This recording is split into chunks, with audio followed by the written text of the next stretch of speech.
Hi everyone, welcome to SY English Point. So let's continue the series of tenses, and this one is present perfect continuous tense. Present perfect tense. And in this tense, before this class, we have completed two tenses, that is present indefinite and present continuous tense.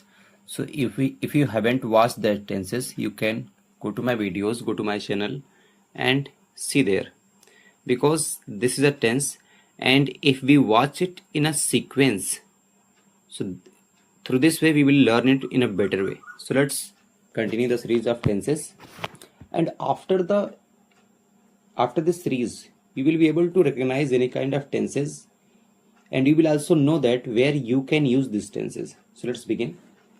ये tense कौन सा है? Present perfect tense. Present means अभी, perfect means completed, और tense का मतलब क्या होता है? टाइम, यानी कि कोई ऐसा एक्शन जो अब तक कंप्लीट हो चुका हो, ऐसे एक्शन को एक्सप्रेस करने के लिए we use this tense.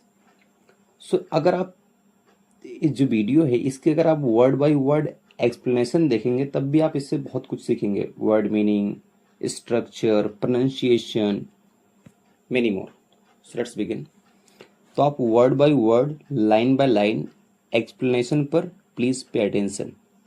This tense this किसके लिए है? इस जो ऊपर हेडिंग है प्रेजेंट परफेक्ट टेंस, उसके लिए क्या गया? दिस. तो बोला दिस टेंस इज यूज्ड, इसको यूज किया जाता है. टेंस से कैसे लिख के लग गया? इज लग गया.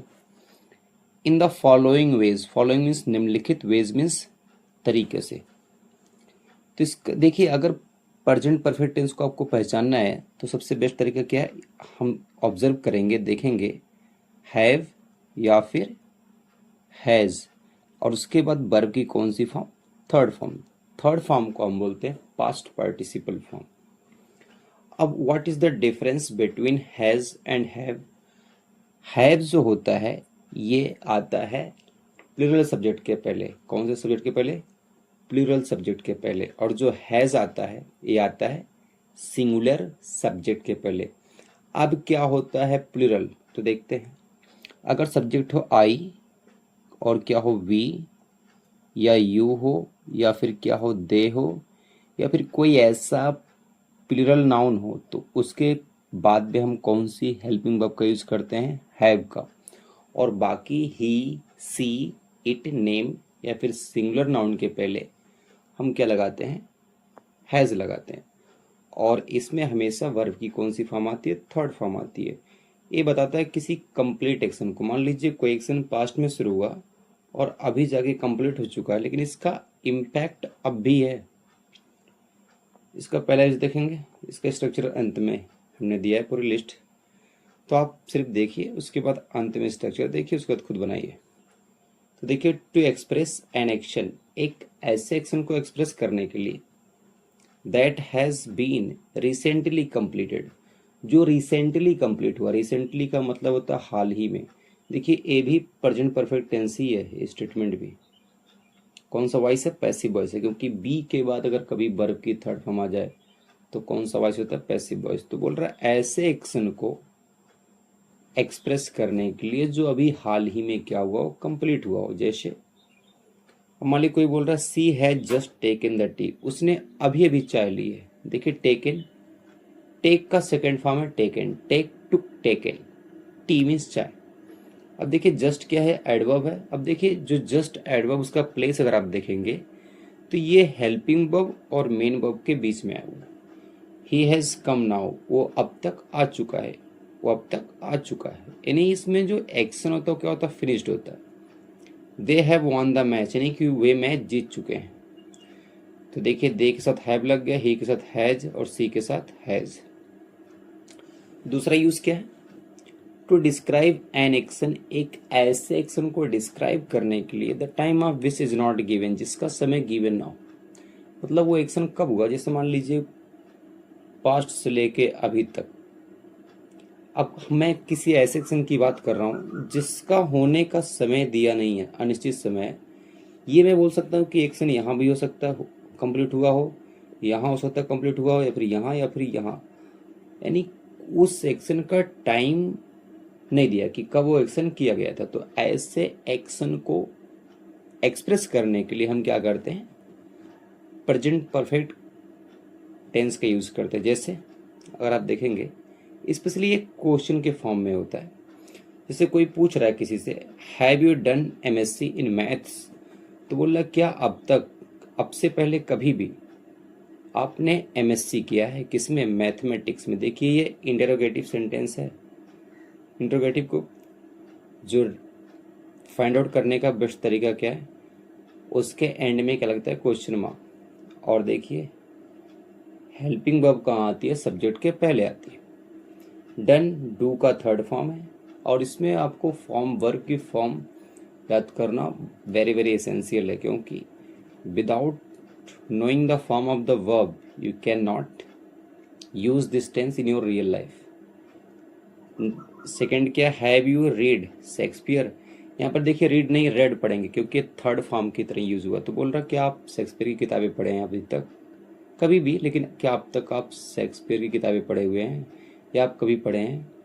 तो आप देखेंगे इसमें तो ये दोनों क्वेश्चन जो पूछा जा रहा है इसका टाइम नहीं दिया कि कब एक्शन हुआ है।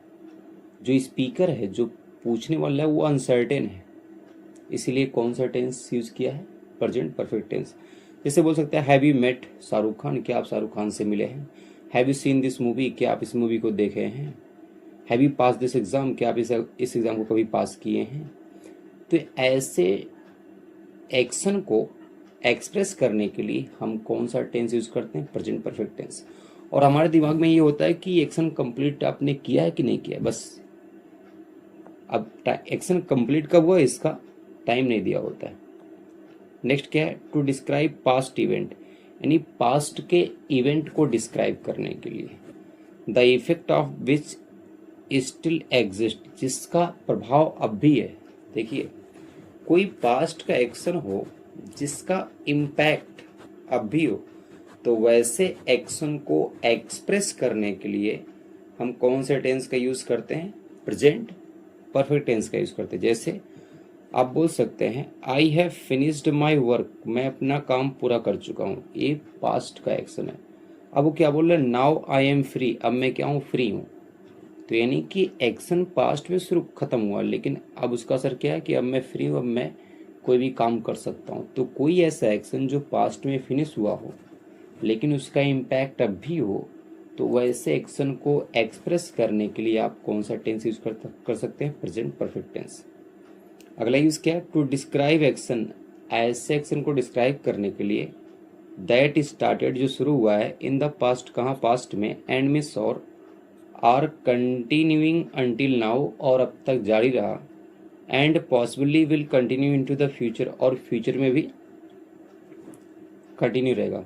इसका मतलब ये होता है कोई एक्शन हुआ जो पास्ट में शुरू हुआ, वो अब भी जारी है और फ्यूचर में भी जारी रहेगा।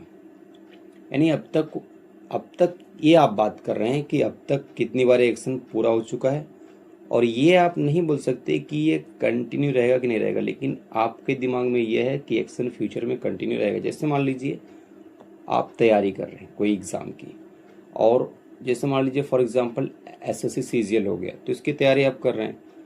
अब आपने 5 अटेम्प्ट दे चुके एग्ज़ाम, तो क्या बोलेंगे, I have sit 5 times in this exam, मैं इस एग्ज़ाम में 5 बार बैठ चुका हूँ। इसका मतलब ये है कि कोई काम पास्ट में शुरू हुआ था, पहली बार एग्ज़ाम फर्स्ट टाइम दिए होंगे, फिर सेकेंड टाइम, फिर थर्ड टाइम। इस बार क्या हुआ है, अभी तक 5 बार बैठ चुके हैं, लेकिन उम्मीद है कि आप फ्यूचर में भी एग्जाम में बैठेंगे। तो ऐसे एक्शन को हम कौन से टेंस में यूज कर सकते हैं, प्रेजेंट परफेक्ट टेंस। देखिए बोल रहा है I have already used this brand of shop, बोल रहा है मैं इस सॉप को ऑलरेडी यूज कर चुका हूँ, यानी करते हुए आ रहा हूँ, पास्ट में यूज कर चुका हूँ, और प्रेजेंट में कर रहा हूँ, और अभी फ्यूचर में करूँगा। इसका मतलब ये हो गया।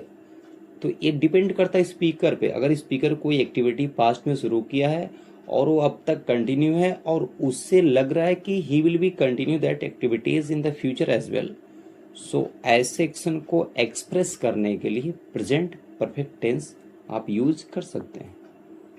नेक्स्ट क्या है, to show, how past situation relates to the present. बोल रहा है कैसे जब कोई लिंक हो पास्ट का और प्रेजेंट का, रिलेट मतलब तो किसी चीज को जोड़ना, रिलेशनशिप जिसको बोलते हैं, तो ये बताने के लिए कि कोई पास्ट का इवेंट कैसे प्रेजेंट से कनेक्टेड है।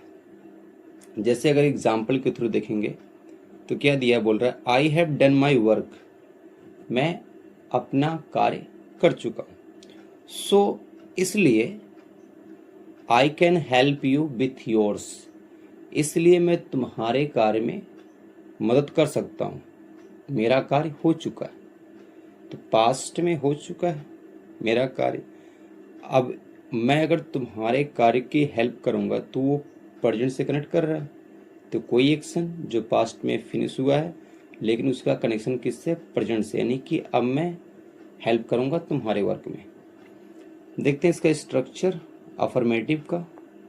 सो that is not a big deal. Subject has, जानती हैं क्या, अगर सब्जेक्ट क्या होगा, सिंगुलर होगा, third form of the verb, then remaining word. Subject अगर क्या है, प्लुरल, हैव थर्ड फॉर्म, उसके बाद क्या लगा देंगे, रिमेनिंग वर्ड्स। जैसे she has gone to the market, वह मार्केट जा चुकी है, गॉन क्या है, गो का थर्ड फॉर्म है। आई हैव मेट हर, मैं उससे मिल चुका हूँ, मीट का सेकंड फॉर्म क्या है, थर्ड फॉर्म क्या है, मेट, आई के साथ हैव लग गया। दे हैव बेद्ड, वो नहा चुके हैं, दे के साथ है प्लस वर्ब की third form. It has become dark now, अब अंधेरा हो चुका है, इट सब्जेक्ट डमी सब्जेक्ट, उसके बाद हैज बिकम थर्ड फॉर्म हो गया। अगर नेगेटिव देखेंगे तो नेगेटिव में कुछ नहीं करना, आपको देखना क्या है कि हेल्पिंग वर्ब और मेन वर्ब के बीच में क्या लग गया, नॉट लग गया। बस दोनों केस में वही, बाकी पहले जैसा अफर्मेटिव जैसा रूल है। से I have not called him, मैं उसको नहीं बुलाया हूँ, आज के साथ हैव लग गया, कॉल्ड थर्ड फॉर्म, उसके बीच में क्या लग गया, नॉट लग गया। तो अफर्मेटिव था, अफर्मेटिव में जब हम ऐड करते हैं नो, नेवर या नॉट, हो क्या बन जाता है, negative. Train has not gone, train नहीं जा चुकी है, देखिए हैज़ प्लस वर्ब की थर्ड फॉर्म के बीच में क्या लग गया, नॉट। अब रूल फॉर इंटेरोगेटिव, इसका रूल क्या है, हैज़ हैव कहाँ होता है पहले, फिर क्या सब्जेक्ट, फिर क्या third form of the verb, फिर क्या रिमेनिंग वर्ड्स आता है। जैसे उसके बाद क्या आता है, एंड में क्वेश्चन मार्क। अब नेक्स्ट देखते हैं, क्वेश्चन वर्ड है। अगर किसी सेंटेंस की शुरुआत क्वेश्चन वर्ड से हो रही है तो क्वेश्चन वर्ड कहाँ आता है, हेल्पिंग वर्ब के पहले, फिर क्या आता है, हैज या हैव, फिर सब्जेक्ट, फिर third form of the verb, फिर क्या आता है, रिमेनिंग वर्ड। अगर आप देखेंगे यहाँ पे तो क्या लिखा है, has she gone to there Delhi, तो कुछ नहीं है, देखिए सब्जेक्ट सी है। अगर हम इसको ऐसा बोलेंगे she has gone to Delhi, तो ये क्या बन जाएगा, अफर्मेटिव। अगर ऐसा बोलते she has not gone to Delhi तो नेगेटिव बन जाएगा। अब वही जो हैज है सब्जेक्ट के पहले आ गया तो क्या हो गया, इंटेरोगेटिव। नेक्स्ट क्या है, have they not seen the Taj at, क्या वे अब तक ताज नहीं देखे हैं, ताजमहल नहीं देखे हैं। तो देखिए, अब देखिए यहाँ पर हैव है, जब भी हेल्पिंग वर्ब सब्जेक्ट के पहले आती है वो टेंस कौन सा होता है, इंटेरोगेटिव सेंटेंस टाइप होता है on the basis of function. अब उसके बाद देखिए इसमें नॉट भी दे दिया तो क्या बन गया, इंटेरोगेटिव प्लस निगेटिव बन गया। एट मतलब था अब तक। What have they eaten today, वे क्या खा चुके हैं, टुडे मीन्स क्या, आज, अभी तक। Why has the peon not come it, बोल रहा है जो प्यून है वो अब तक क्यों नहीं आ चुका है। देखिए यहाँ सब्जेक्ट क्या है, प्यून, इसलिए क्या आया, हैज आया, तो प्यून क्यों नहीं आ चुका है, तो ये टेंस कौन सा हो गया, प्रेजेंट परफेक्ट टेंस। जब भी कहीं यट लग जाए याद रखिएगा अंत में, तो मोस्ट ऑफ द केसेस कौन सा टेंस यूज होता है उसमें, प्रेजेंट का perfect. So I think that's enough. Keep learning, keep growing, all the best, and you can subscribe my channel and share it. That's all. Thank you.